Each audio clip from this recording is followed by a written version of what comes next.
Are you ready? Are you ready to pot it up? Let's go. Let's have fun. Peatcast it. This is the Simply Youth Ministry Podcast with Doug Fields, I think it's going to be a four-shoulder touch. Matt McGill, Nothing says loving like a muffin. Josh Griffin, The internet is a hotbed of activity. and Jana Sardi. Podcast. The show starts now. Hey, everybody. What's it Doug here? Fields here. Would you stop? Get out of my mail. Y'all keep getting in my mail. Darren, you Okay, can't even so- start talking until I introduce you. Oh, sorry. That is the rules. Sorry. That is the rules. I had to go over Let's those start- rules with Matt. start over. Well, I don't want to start over. Doug Fields here. To my right is my regular, my second wife, as he refers to himself as, Matthew McGill. And we have a very special guest. We've never done this before. This is the first time in 100 and how many episodes? 133? 32. 133 episodes, Chris? 133 episodes that we have special guests.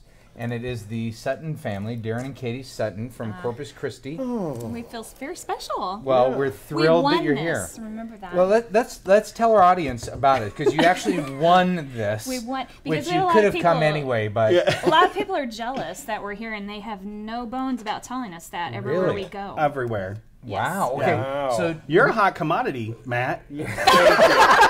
Well, when you said we've never had a special guest, I kind of thought I was a special guest every week. well, aren't Well, it you- depends on what don't- definition of special you're Don't talking you about. run a show? So Darren and Katie, let's fill our audience in. We were at a conference together, Darren, a Yes. couple years ago, or a year ago, or a year last and a year. half ago, sometime, and there was a contest. It Wasn't was, there? it was a, you might be a youth worker if contest. You know, we all filled Yeah. out our thing or whatever. And I don't think they had really thought through the contest because they really didn't have a prize for the winner. That's and right. so while we were in there, Rick Lawrence, who is the executive editor of Group Magazine, said, "Hey, Doug, how about an appearance on your podcast?" And you went, "Okay." I don't think that's much of a prize, but okay. And every youth pastor in the room was like, "Are you insane? That's the best prize ever." So Darren and Katie won the prize, but here's the great thing about it is they have their own podcast. They have a podcast yes, that they they do do. for parents. And in 157 episodes, we've only ever not had a youth pastor we until haven't you. had a youth pastor. Really? Yeah. 157 episodes. Well, before we recorded Except this, you, Darren. Yeah, well, Kathy, my wife, and me Yes. were on their show. Yep. They do like a 15 to 20 minute show. So A lot it- sharper than ours. well, it was very good. It was Yes. very good. They're very pros. They didn't have paper. They didn't have notes or their questions thought through. You can tell they had prayed about it. I mean, there was like, oh, this is how you're supposed to do a podcast. Okay. Maybe we need to start watching this. we're available for coaching. All right, but if people wanted to tell a little bit about your ministry, and then you guys we're gonna treat you like Josh and Katie. You're just part of Awesome. the team, unless you want We're us in. to spend the whole time talking about millennial Uh, influence. Oh, no. That's how we say it too. No, influence. Okay, so give us the what in the world are you guys doing? Tell us about your podcast. Take all of our podcast listeners, so we don't do. You've heard us say that we'd still do it anyway, even Yes. if we had no listeners. Right. But- Right. So we are not shy. This is not like ABC not talking about what's on at CBS. You can have. Well, Millennial Influence came about 4 years ago. Katie and I just really felt like God was telling us to do something specifically to equip adults who impact teenagers. Right. And I know that there are, a dozen people who already do that, but it was just a specific call to us that we heard very clearly. And in that, we decided to start a parenting podcast. Right. And- Basically, Darren had wanted to do a magazine for a long time, but we have no money. So we were talking about being cheap earlier, Doug, Yeah. and this is one of my cheap outlets is podcasting.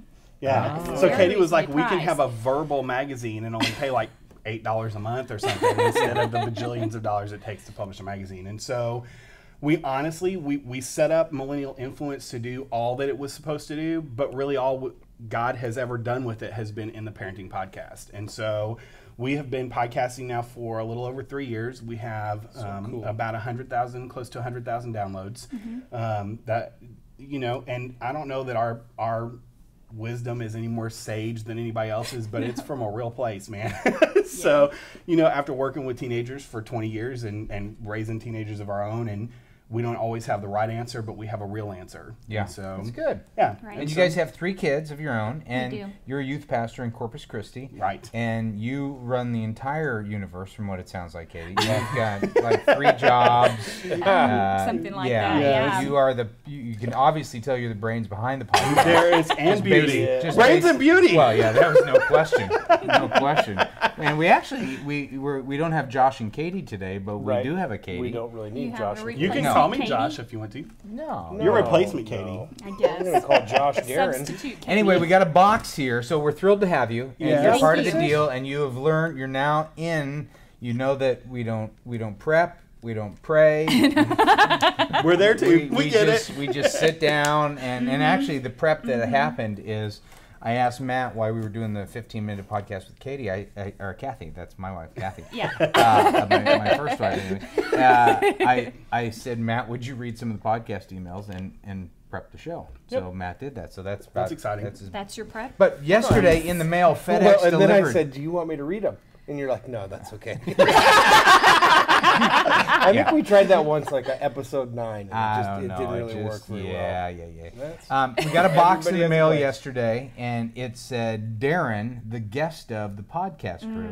And this is from Stuff Clothing. It's from Youth Stuff Clothing. Okay. And Yeah. let me Happens just tell you, everywhere we you said there was a story. Here's the story. I went to this website last week and ordered some T-shirts, and somehow in the 20 minutes that I was talking to Paula from Youth Stuff, she became my friend on Facebook. And we had a conversation about coming to the podcast, and she said, I'm going to send you a box. And I said, you're a liar. You're not going to send a box. You're just saying that. She said, no, I'm going to send a box. I'm going to send a box with T-shirts for everybody on the podcast. And I said, okay, well, if you do, I'll make sure we open it on the podcast. So she did. Okay, well, here's what we've decided kind of in the new world of podcasting, that we actually had a sponsor a couple weeks ago. Leader Trex was our I sponsor. saw that. But we've decided now, because we've opened some things on the air that were like, water bottles and sweatbands. And so now we've decided, what I The did water is... bottles were cool, though. Yeah, but we're now opening, and I wanted You to have see to that there was preview. legitimate Yeah. stuff in Kind here. of like when you have kids write out their testimony before they talk at church so they Yeah. don't say something stupid. Exactly. And I looked in there, and youth stuff has been around for a long time, and so I knew... No, Matt. Well, No, I'm I kind of Look at what they did on They the did inside. So now let's wait. Let's wait. Whoa, whoa, Sorry, whoa, sorry, whoa. sorry, sorry. It's my- Oh. Here we go. It is my But we mail. do have a we have a sponsor letter. Do you want to read it since Josh isn't here? I think they ought to have to Well, give they you didn't- money to yeah, read they're that. supposed to. Well, maybe not. Just Our hush. sponsor. Do you want to read the sponsor letter? Or Yeah, should- because I'll probably hack it the most. Okay. Don't you think? I'm the worst out loud Okay. reader. In Go this, ahead. in You're this seeing it room. for the very first time. Okay. Without even. No Get prep. Come on. Today's Simply Youth Ministry podcast is sponsored by a brand new book by Doug Fields and Josh Griffin. Live large, be different, shine bright. 12 contagious qualities for healthy relationships. This book is available for only $9.99 at simplyyouthministry.com. We do have a sponsor. Look at this. For years, Doug has been searching for the right person to write with, who has insight, synergy, and a command of the English language. And perfect. Yeah, we should. Okay. Oh, gosh. Pick it up from Pick the it second up. paragraph. For Yeah. years, Doug has been searching for the right person to write with who has insight, synergy, and a command of the English language and the world of teenagers. Doug has found that truly in Josh. It has always been Doug's dream to work with such an inspirational and creative author like Josh Griffin in creating what's become the must-read book for all teenagers. Doug is so enthralled with Josh's contributions to the project that he's realized that the future of the church just isn't enough. He needs people who understand the world of teenagers. Doug is really looking forward to working with Josh on their next title, 99 Thoughts for World of Warcraft Youth Ministry. For more information on this brand new book, Live Large, Be Different, Shine Bright, from Doug Fields and Josh Griffin, check out simplyyouthministry.com/book for students. Oh, Nice. man. Nice. Man. How do you feel? Like a guy in a velour tracksuit. Yeah, it's tough being relegated to eye candy. Okay, Katie, here's the story behind this. All right, Matt and I have worked together. Matt was in my youth group 20 years ago. We've worked together for many, many years. So last week we were talking about the new book that Josh and I have coming out, and Matt, you could tell he was hurt, he was wounded, he was offended. That what in the world? You barely even know Josh, and you're writing books with Josh. It was that kind of thing. So, Yeah. so I slipped that in as the sponsor. I don't really know why he's offended. He's got Matt McGill's sports instructional videos. Seriously. Yeah. And what And I else? love Legacy? those. That is a legacy. Somebody stole my videotape of that. They're gonna They come I know back who you out. are, Tim Hollinger. They're gonna come back out. So anyway, Heard let's that, can't wait. dig in. The great Imagine thing video. about having this box right here is from Youth Stuff. Is youthstuff.com. It is youthstuff.com. Is having stuff from there is that Josh isn't here. That is my favorite so part great. because He's not going to get any of it. yeah, free stuff. They've got That's shirts. They've got that it says tagged out, Got dude. labels. Doug's name on there. I will tell you, the last water bottles we got, Yeah. spilled water in my bag, almost ruined my computer. Oh, don't tell who they were from. Don't Okay. tell who they were Oh, from. But This some looks- really this neat would- stuff. Oh, that's Darren, kinda we'll cool. go ahead and Nice. give you yours. Nice, thanks. Darren's wife, sorry, don't know your name. Our guess is Katie. You would be That's right. it. Oh, wow. Look at that. Look at Thanks, Paula. Gil. I'm guessing that would be McGill. I'm guessing. I don't know. Yeah, it says Let's see what Matt size G. it is. Ooh, 3X. They got it right. Well, hey. And just some really cool stuff. I'm excited about that. Hey, and I love just want to say, meetings. Paula. Sticky hands. All Paula day, says every that day. if they call in with an order between now and June 1st and mention That's- the podcast, she's going to give them $50 off their order. Wow. I don't even know Take this it. lady. I get 'em. Well, But I feel like we're kin. Yeah, serious. Yeah. let me see Thanks, your Paula. design. Thanks, Youth Stuff. It says, I love meetings all day, every day. That's pretty good. Oh, it does say that. Perfect. Yeah, It good really night. does That is say like that. Yeah, that, Window that is actually, Hey, actually that's might- the same size I got. that might be, Hey, if yeah. the shirt could- we- fits, wear it. Huh? We can cover the sliding glass doors out there in the back. I like that. Wow. that. Well, okay. So you stuff if they call and get an order by June 1st. Yeah, they got to mention the podcast. They get $50 off their order. Wow. This is very creative. Bouncy Very Look at nice. that. We got some bouncy, Bouncy balls. balls. High bounce. Here's the other thing, Katie, is you have to take stuff out of Matt's hands. So just, how old's your youngest? He's 10. 10 almost. Yeah, and that would be about in like emotional maturity age, about 5 years older than Matt. Anyway, but Matt walked. He wore. Do you want to tell the story to What's the the podcast story? listeners about your Just in order to tracksuit? celebrate today, I had to wear my velour tracksuit. I was so excited that we had some other guests on the show. And Yeah. I'm so Yeah. excited because I saw you wear this at the conference Right, in right. February. You should register now. And I went looking for a velour tracksuit in Corpus Christi. They don't sell them. I'm telling you, they you don't gotta sell be any patient. tracksuit. You don't need a sweatsuit in Corpus Christi. You That's, just it. sweat That's 'cause it's because we're always the hot. fattest city in America and no one exercises. Yeah. Is that true? Is that really true? We are the fattest city It's in the America. fattest yes. city in America. Something that we wear proudly. Yeah. People do exercise. So I though, got a little just not velour on my fat people. shirt. Yeah. That's what I did for Matt. That's Yeah, good. that was That's awesome. good. I feel kinship. Yeah. All right. This is. Don't use my name. We're going to now dig into some emails, if that's all right. Let's dig. Yeah. All right. Yeah. You anything else you want to promote? Right in Josh's spot. Perfect. Thanks, Christ Point Church. He says, "What's up with Matt's hair? Is this where the future of Simply Youth Ministry is heading?" I hope Yes. so. Easy answer. I'm currently in a smaller church, and I've been criticized a lot lately by a few families who don't have any children in the youth ministry. I've listened to their advice, but I don't think it is accurate, so I try to ignore it because these people are not involved with what I do. However, I'm getting to the point where I can't stand seeing these people at church. This is the fake attitude that everything is okay. Then I get an email blasting me with stuff I'm doing wrong. I'm talking with them as much as they would let me, but they don't sit down in person and talk to me. Instead, they'd rather do it over email. What can I do to make the situation better? How can I change my heart toward these families? My heart is bitter, and I don't want to fellowship with this type of Christian. Is it time to go? I've been there going on 2 years. Whoa. And he says, I don't want to speak ill of the church and definitely not our leadership, but I do want all of us to continue to grow, me included. I've spent a lot of time praying, reading, seeking counsel, Yeah. fasting, crying over these issues, listening to the Sutton's podcast. Yeah. A lot of things that he's done. I just want God's kingdom to grow and feel limited with what I can do. Okay, this is Mr. No Name. What do we That's right. say? That's right. Wow. I say I'm sorry. I know. That I hate to hear churches that hurt good youth pastors. And I hate to hear good youth pastors who get bitter over people who don't always get it. Yeah. I say that it sounds like the conversations you're trying to have are the right thing to have. You asked how you could change your heart, and I would just say you can't. Jesus can change that heart. But when bitterness takes root, it's really hard to dump that.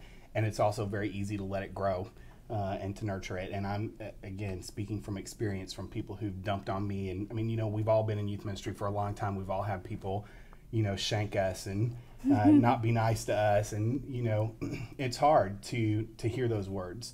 I think it's important to take a few steps back and say, is what they're saying applicable, which it sounds like you've done. And if it's not, and they're only addressing you in email, then I would just say, listen, I would love to sit down and talk to you about this. And until we can sit down in person and talk about it, I don't think it's productive for us to discuss it via email. Come in, let's talk. I'm more than willing to sit down and hear your heart, and I hope that you'll be willing to hear mine. And let's see if we can come together. And otherwise, I'd click delete. Yeah. Yep. It's good. Katie's I the agree. yep, the exclamation mark. I totally agree with that. You know, one thing that I kind of have clung to for years is I learned in a Bible study one time, you know, Jesus talks about the wheat growing up with the chaff and The tares, I think.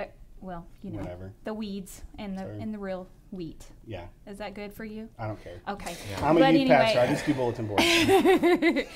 but in the Bible study, it says you have to allow those weeds to grow up with the wheat sometimes, and then it gets all worked out at the harvest. And I think the Lord allows us to be in churches with these people, and I've always, from that point on, instead of getting bitter, I feel sorry for them because they have the truth and they have the opportunity to know it, but yet they rather use their time criticizing and focusing on the negative. And my guess would be that the reason they're focusing so hard on you is because there's something going on in their own lives. So not just pray about your own attitude, but I would challenge you to start praying for them and their life and what is going on in their own situation. Yeah, and from a place of compassion, not from a place of, Lord, strike them down. Right. But from a place Well, of, it's easier to have compassion when you're removed from it. Like you know, when if the attack is at Darren, Oh, right. then you're less compassionate. But now, if you hear about this guy's attack, you Right. know, like, oh, those sad people have compassion. Sure. But when it's directed at you, it's much more difficult. although that personal. is,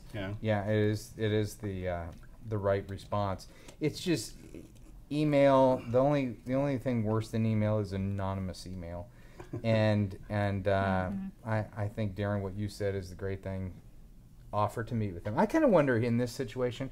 I kind of wonder, where is your pastor in this, or your supervisor, somebody who ought to come alongside you and go, oh, dude, look, those people are nuts. Yeah. Have you met with them? Have you heard them out? Did you learn anything? Is there any truth that you can consume? Great, way to go. You've done the right thing. Hit delete. Yeah. You know, or let me take care of it, or something like that. So I kind of wonder where this person's supervisor might be, but Yeah. I think the two things I'd add to what's been said is is it time to leave? You know, that you asked that question in there, and you said it was 4 families or 4 people. I think that without knowing the specifics of the situation, that feels like it's an over response. You know, because there's 4. I mean, Unless you only have 4 people in your church. Yeah, unless there's only 5 families in your Yeah. church.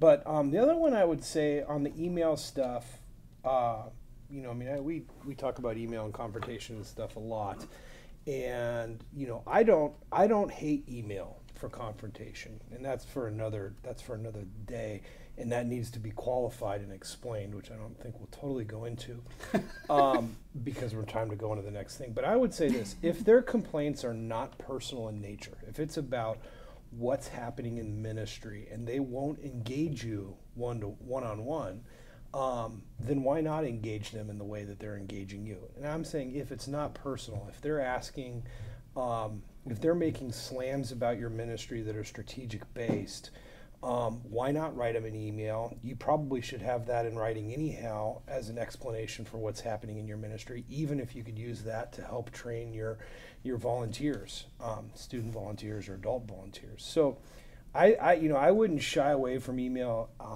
Again, not knowing the situation and what they're saying, this is a total blanket piece of advice. If they're slamming your character or something that you've done, or you're trying to be really defensive, email's horrible. You know, hands down, email's not a good thing. But if they're saying, how come you use the banjo on Wednesday night?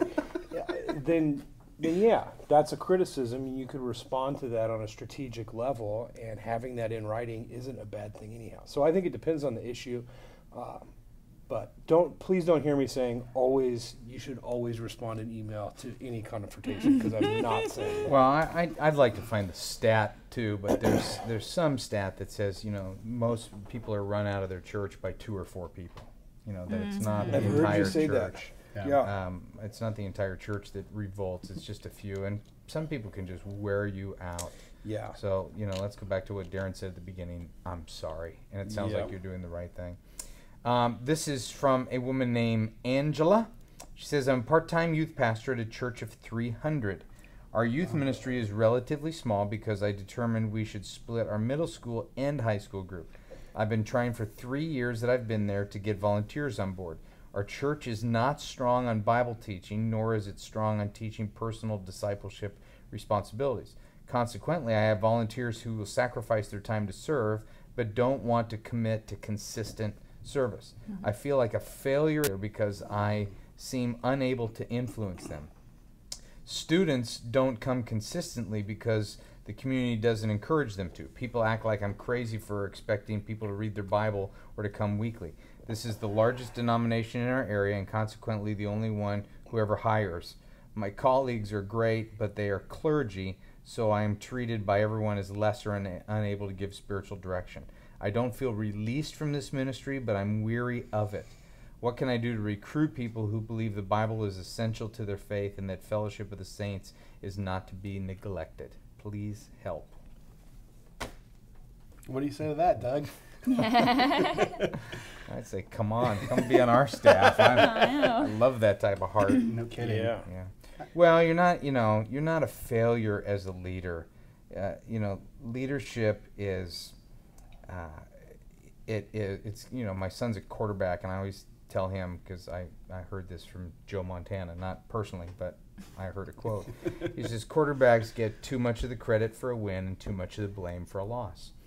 And I think that describes leadership a little bit, that you get too much credit for a win and too much blame for a loss. And you're right now feeling like you're having a hard time getting people to commit, but you're in a church culture that doesn't sound like they empower that. Mm-hmm. So, anytime the senior pastor or senior leader is empowering involvement in leadership, it's going to be a lot easier for you to get help. My guess is, on the surface, I don't think that you're a failure. You seem to have a strong vision. But, a lot of times, all it takes is one person to come alongside, and all of a sudden, it can be a game changer. Right. So if I'm in Angie's situation, and I have nobody, and all of a sudden Matt joins me, but 2 months ago I wanted 10 volunteers, and that was my dream, and then, Lord, the harvest, I'm praying for 10. Well, it might only be one. Lord, can you just give me one righteous person? I need to change the illustration from Matt to Josh then. But, I would say maybe you've set your bars a little high, like everybody's going to get involved, and all of these people, every kid's going to be consistent. Does she say how long she's been at the church? I don't remember. Yes. Sorry. 3 years. Okay. I would just say, in some ways, having adults who aren't quite there yet can sometimes be your biggest gift, because when you get leaders young, and I don't mean age young, I just mean young, you can raise them the way you want them in some ways. And so I would just say that, probably the biggest blessing of my ministry has sometimes been adults who don't totally get it, but who will step alongside of me because they like me, or because they like Katie, or because they like teenagers. And you invest in them as much as you want, and spiritually, as much as you want to invest spiritually in your kids, and everybody just kind of grows up together, including the students. They don't have to come in with a degree in theology or knowing everything, or really even knowing anything, as long as you're willing to stand alongside and coach and build and encourage them in their own faith walk, and eventually they'll get there. Right, and then the people that you put into the place where you put the people you put into places of leadership are the ones who have more spiritual depth, and allow these people who don't have that kind of spiritual depth to be the filler jobs.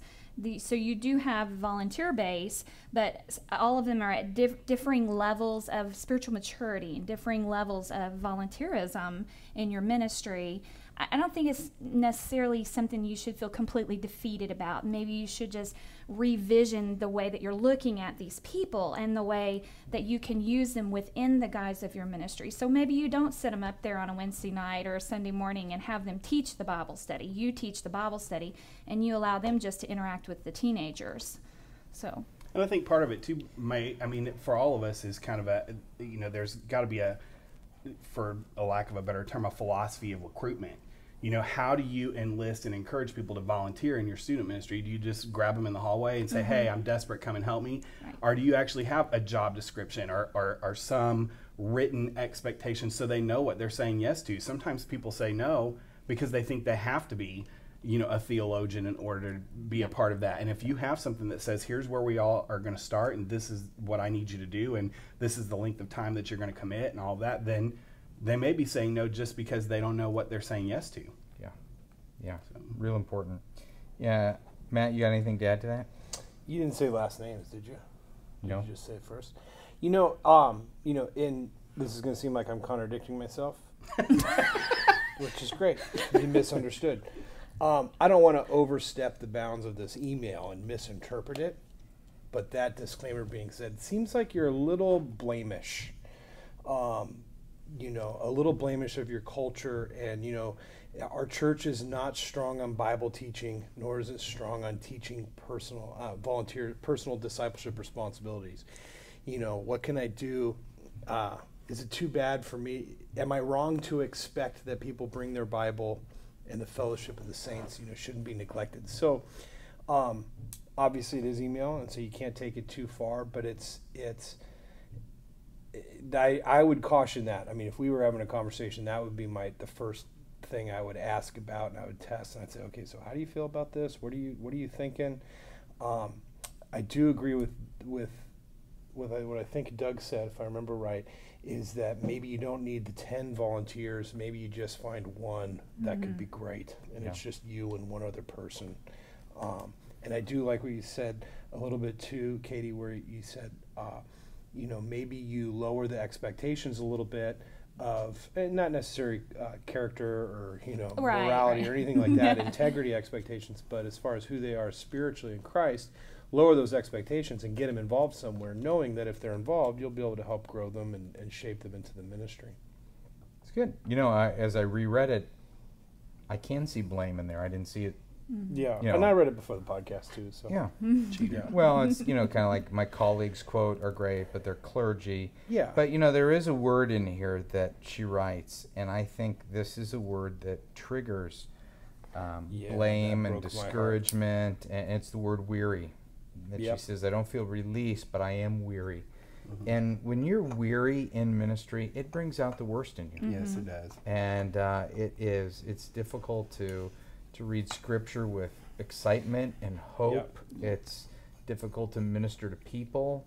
I talked to a youth worker yesterday. I was at a 10 o'clock appointment, and it's a very sharp youth worker. I was talking to him from 9:35 to 10 o'clock, 25 minutes in this appointment, and I was weary listening to what he's going through. Yeah. And he said, I used to, I'm being very anonymous because I know he listens to our podcast, but he said, I used to be so excited to go into the office, and now I'm thinking of every excuse I can not to. That when you're weary and you're wounded, it brings out the worst in you. And it's a difficult place to be in. So, weary and not released. Mm-hmm. That was the line. There's the combo. Yeah.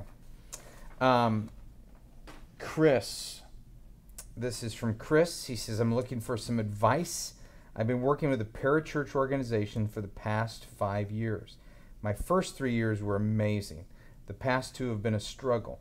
I feel as though I've hit a wall with the students at the school. It seems no matter what I do or try or say, students just won't go any deeper. Noticing this, for the past year, I've been praying that God would show me a vision for the future, which He did. In fact, He showed both my wife and I, which Is it so hot in here right now? It's With just you Think being, about warm. me. I've got a velour suit. I know. Darren, are you sweating like a pig? Well, yeah, but that's not atypical. No. No. Sorry, was it distracting you? No. No, not at all. Yeah. You just wiped it. I know, it's like you wiped your sweat on purpose. Doug. Yeah, that's a little gross. The problem is my committee just seems to flop back and forth on supporting the idea. When I told them about a grant I applied for, they were very supportive of the new plans. And when we didn't get the grant, they basically said to stop trying, and they were no longer supportive. It's been so frustrating to move forward with a new vision because other than my wife, no one is supportive. I guess my question is, what would you do in this situation? Would you drop the new vision that God has shown you, or do what the committee is supporting, or drop the committee and get the people who are supportive to the new vision? I'm just having a hard time continuing ministry where there's no one that supports the future plans. I've told them the ministry has to change in order to go forward with these students. They just don't seem to get it. Wow. Well, I think, all of us have probably had an opportunity in ministry where God gave us some great thing and we were totally pumped, and then everybody around us was like, you suck. And so, I mean, We don't say that. sorry. Oh. Word. I know what y'all, I watch we the don't- podcast. we I don't- know what he We don't says. say we don't Had say to bring it committee. up. Oh yeah, you could say Right. suck all you want. We just don't say committee. But sometimes God gives you a vision and you think it's for where you are, and it might be for where you're going. Sometimes God gives you a vision because he wants the group of people working with you to change, and maybe, I don't think there's a cookie cutter way to say, yeah, this is what that means. I just think that there are going to be times in your life where God gives a vision, and you just got to be faithful to what he's telling you to do. Is that vision for now? Is it for the future? Is it for this location or another location? Is it to help, kind of disciple and encourage your adults to get on board with you? Or is it to weed out the people who can't be on board with you? I mean, there are a million reasons that God could have given you that vision, and none of them may add up to implement this right this second. Yeah. Well, let's go personal with that. Okay. Share the story. Share your story about being at the last church. Yeah. And you had a vision for millennial influence. Yeah. We were serving at a Be large. careful. I will, because I know that some of you are watching. And we love you all. we were at a large church in Florida, and we were doing great ministry. I mean, it was good ministry. We were happy there. The church was happy with us. But God had given us a vision for Millennial and for the podcast, and it just was not something that could be tied into the vision of the youth ministry and the church at that time. And, my response was basically, I can stay here and do really good ministry, or I can be obedient. And if obedience means I can't accomplish God's vision for my life in this setting, then I need to find a new setting and go be obedient. And that's what we did. And it was painful. It was painful for us. It was hard for the church. But it was the right thing to do on every level. And so I think there are going to be times when God gives you a vision that is bigger than where you currently serve. And it is going to mean a move or a change or a sacrifice on your part. It was a hard move. We had 3 young children. We quit our very stable church for a no job whatsoever. They provided very well for us. Yeah, and, we moved almost halfway across country. If you move across Texas, it's cross country. But we moved we really halfway did move across across the United States this time, though. to no job, no house, no motor car, not a single luxury. It was difficult, and it was a hard step. Old man humor. Thank you for getting it. Absolutely. You'd think I'd get old man humor with a tracksuit. I don't know what he was talking about. Dean. Motor car, is that a car? Means you can dress like a model and you still might not get it. Yeah. So, but it was difficult, and sometimes I think God gives you a vision for something that only he can accomplish, and maybe he can accomplish it where you are, and that would be great and comfortable, and maybe he's calling you to step outside of that. Yeah. So would you advise this guy, Chris, that... Oh. Do you know who he is? No, I thought you were supposed to use his name. No, it doesn't say that. You're right, it doesn't. But it was nice that you woke up. What do you mean? I've been paying attention the whole time. No, I know. It's great. I'm not you've interrupting You anybody. dressed the part. You're I'm doing not- great. You're not I even go- talking. I I go thought, a I thought he was show- comatose over there. I go a show without interrupting, and now you say I just woke up. Well, maybe that's what we need. Is we need Oh, new people on the show that you would man. actually be polite. Well, you got to make up your Yeah, mind. he's showing out for us. Yes. Yeah. Oh. So this guy, Chris, rock and a hard would place. you say to him, do everything you can to make it work in that setting? Because maybe it is. Start there. Yeah, I mean, I would say, and I would say that's what we did in our situation. You know, we knew what God wanted us to do, and I feel like, moved heaven and earth to try to make what we wanted to happen, what we felt like God wanted to happen. We tried to accomplish it where we were. Yeah. And when it just became obvious that it was just not meant to be, that's when. And that's been honestly Really, that was God's calling to us, and that's so specific. He's the only one who's going to know really what the Lord's leading him to do, whether it's stay or leave. I mean, what we did was pretty radical. We jumped off the cliff when we did that, and we would not have done that if we had not had a clear direction. I would say don't do anything until you have a very clear sense of direction as to what you think God wants you to do. because for us, that move was not just about doing millennial. I mean, it was about teaching our kids a faith walk that we had Yes. forgotten to walk ourselves. We had become, in my estimation, dependent on the church to provide and not dependent on Right. God to provide. I mean, there were a million reasons why God asked us to make that kind of radical thing that had as much to do with our spiritual journey as it ever had to do with millennial. So when you say, Katie, you said a clear direction. You really didn't have a clear direction. Let me just back up a little. You had clear vision. This is Right. what God wants us to do. Right. Because the direction kind of took you wandering a little bit, right? Right. All we knew was just what the moment, what we were to do in the moment. This Yeah. is what we have to do in this moment. And as the Lord led us, we took one more step. And sometimes it's just that way. You operate that way in your relationship with the Lord. Sometimes He doesn't want you to know all of that. So I would caution Chris to. I mean, it sounds like he's struggling through that spiritual battle anyway. I mean, I hear all the different sides of it and what should I do, but none of us can tell him what to do. Yeah. We can say we've been there, we've walked that route, and maybe it's okay to walk off the cliff. Yeah. Just know that that's what God wants you to do, and you'll be fine. Well, there's a piece, and maybe this is a awkward aside, but when I read his story, a parachurch organization, and he's got a board.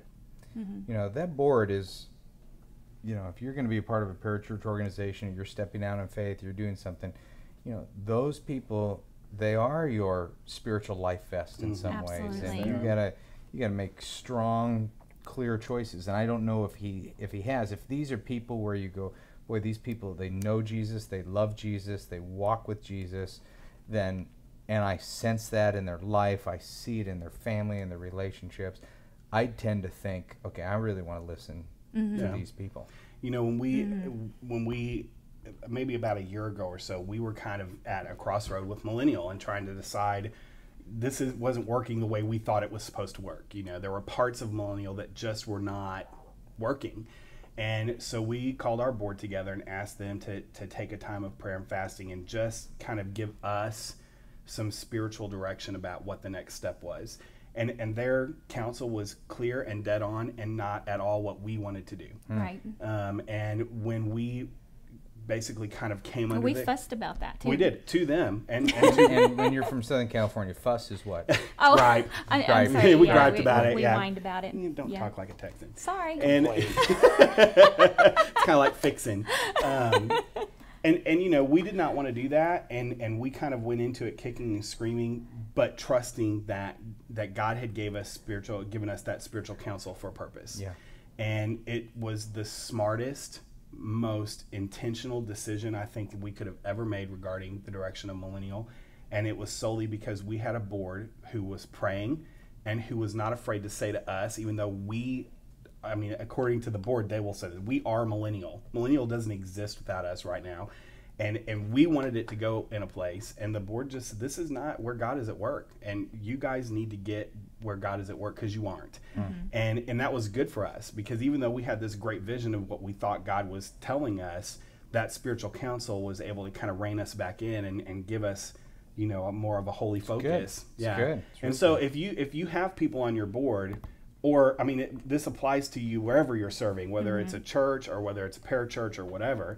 If you have people surrounding you that you regard as godly counsel, and they're advising you something that feels very contrary to you, you need to give that some validity. You know, I don't necessarily think you need to jump headlong into everything everybody tells you to do, but I do think that God gives us spiritual counsel so that we don't do stupid stuff sometimes, and so that we don't make a step outside, because, you know, sometimes we are, you know, we're the kings of our kingdoms. Yeah. You know, we orchestrate it, we move it around, we plan the calendar, we do all that. Huh? You're fine. I'm just messing with my microphone. Stop it. I'm sorry. And I didn't mean you to know, be a so I think it's distraction. wise to surround yourself with boards and counsel and Matt to tell you when you're screwing it up. Yeah. He already tore up his water fine bottle. until what? that. Has he already destroyed He something? tore up his water bottle. Yeah. You didn't take it Already. away from him. Well, That's that, true. that is the It's thing. a safety strap. I don't need safety. Because you Live have power of recklessly. balance. Do you notice when we were going to lunch and my wife said Matt breaks stuff a lot? Yes. Yeah. Yeah.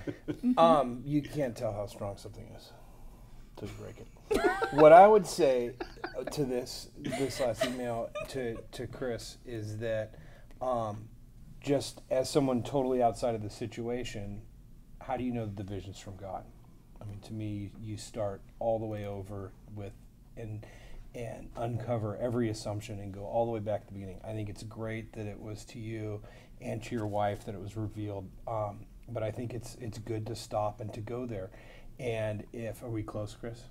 No, the guy who wrote the question is in the chat room, and he Yeah. wanted you to know that the committee he was talking about are considered my godly influence. However, they are letting their desire to not have to do work get in their way.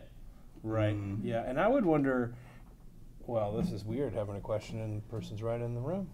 How do we do Thanks that? for coming in. Yeah. Yeah. So that, I think that's one thing is I would check, is it, but maybe So you're some not outside- you're not questioning whether Chris has the vision. You're just saying if you were in this spot right now, you'd go back to make sure it was. Yeah, how do you know, was is it your God idea, vision and God's not just idea? you had too much pizza that night. Right. and you know what? Honestly, I think it's okay to have quote unquote your idea, and you go for it. I mean, I don't think but that's another issue.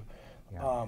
I think, but maybe there's someone you need an outside perspective. Maybe you need to involve somebody who you do respect, you do admire, they do have a faith that you That maybe somebody's outside the board. outside the board, outside and your maybe situation. because if you put a board together and if what he's saying is true here, they just don't want to do the hard work. yeah, We all know that in counseling there's two sides to every story. Yeah. And so there's probably a side to the board too that we're not hearing, that it might be wise for Chris to get somebody, if he lived in Corpus Christi, Yeah. he could get Darren and say, okay, you've been with this experience with the board. Why don't the three, let's get a board member, let's get him, and let's try to bring some greater discernment. But as opposed to just giving up on the vision or giving up on the board, is to take a little step back, because anything good you wind up fighting for anyway. Yeah. You've got a little bit of scar tissue to make it happen. That you bring a third party into that, and if it sounds a little bit too like it's a money thing. I mean, obviously we don't have the full picture, and how can you in a couple paragraphs? But if they were supportive when you had the money and now they're not, Right. I was that thinking might the same be the thing. real issue. And if the real issue is just money, well then that's okay. So now you know what you need to overcome yeah. to make something happen. Yeah. So, but it is funny, vision and committee. those are Oxymorons. it's hard, but Can't when dwell in the same room. if you change the word committee to community, then it does make a lot of sense. Ooh, That is And- deep. that is so Rick Warren like. Is it really? Well, I got this tracksuit from him.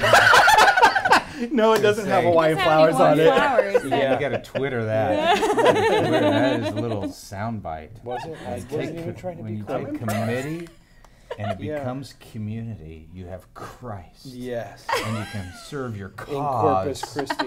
That's right. That's right. You know what I've been thinking the whole time? Who needs Josh and Katie? Let's just get these guys to Seriously. move out here. They moved from Florida to Corpus Christi. Why not move from Just for the Corpus Christi out here? We can do the Millennial podcast first. Okay, I'm in. All right. Okay, and then we can do the one that the Well, Lord maybe blesses. they don't want you. Oh. See, I'm not right. sure Katie could handle. I'm not sure she could handle all the sarcasm. Women from the South are very gentle and Yes. kind. Oh. They're like A lot like they're me. like Any of my friends who I are in know. the chat There are room people who respond to know this me. right now. Wow. That sounds a lot like I must be a woman from the South. and that is true. All right, here's the deal. Chris is holding SYM his finger up. SYM podcast. Oh, okay. That's why I'm wrapping it up. Sorry. SYM podcast. The one time you interrupt. I know. I did so good today. SYMpodcast@gmail.com. We still need a new jingle for the show since we have a new Oh. Katie. We need a new Yes. new contest. Didn't I offer a lot of money last week? Did you? $100,000. $500 in product. Yes. $500 Oh, in product. That's right. Or free live curriculum if you don't already have it. There you go. Yeah. Maybe both now. If we don't get a good one, let's think that's let's great. get one If in. it's And isn't killer, it you live get both. curriculum? Yeah, it's Live it up. Live it up. Oh, I called Um, it live, didn't I? It So can does go. Doug. It I can know. That's because we do live at our church. go. That's funny. And Matt shot a video this week that was out. I wasn't a sports instructional I video. felt so cheesy. It wasn't. It wasn't I like cheesy? those. No, I like those sports instructional videos. Oh yes. Yeah, it They're wasn't. awesome. It It wasn't Those are sports coming. Those will instructional. be here I by cannot. 2011. I've seen them all multiple times. Yeah. Oh, I'm You're my sorry. hero. They're going to come out in DVD HD Awesome. and Blu-ray. a heavier mat. Blu-ray. Hey, dang. While I was here, we should have taped one together. You missed a golden We opportunity. did. Darn it. They don't leave till Saturday. I think you Oh, still got God. time. I think we should. That would Here's be what, awesome. here's what he's Let saying. the- It's like, sugar me sugar. Oh, That's it. you should. That's my All right. cuss Look, word. thanks, you guys. Thanks for Thank having you. us. Thrilled that you're here. Great, pleasure. great So insight. fun. Thanks for the way that you guys have been faithful to God. Darren, you write a lot for Simply Youth Ministry. You're encouraging a lot of youth workers. Appreciate that. The Millennial Influence, MI. What's the website again? minfluence.com. minfluence.com. So it's kind of like Menfluence. It is It kind of is like Minfluence. Menfluence. We did that for you. And we're on Thank iTunes. You're on iTunes. wow. You can search All us on Is that iTunes. that's your singing album, right? Right. It is. Yeah. Dottie and Marie. Singing with the Suttons. Singing with the Yeah. Suttons. And you know one of the things I'm taking away today? What's up? Corpus Christi has the fattest people. In the And did you know it's on the beach? yeah. I didn't know that. Yeah. And let me just say, fattest people in the world, in the country and on the beach, not And Yeah. bikinis. those are not good together. Bikinis. Just Oh, saying. wow, I didn't even, All right, I we got to didn't even go. there yet. We got to go. It's getting worse. Here we go.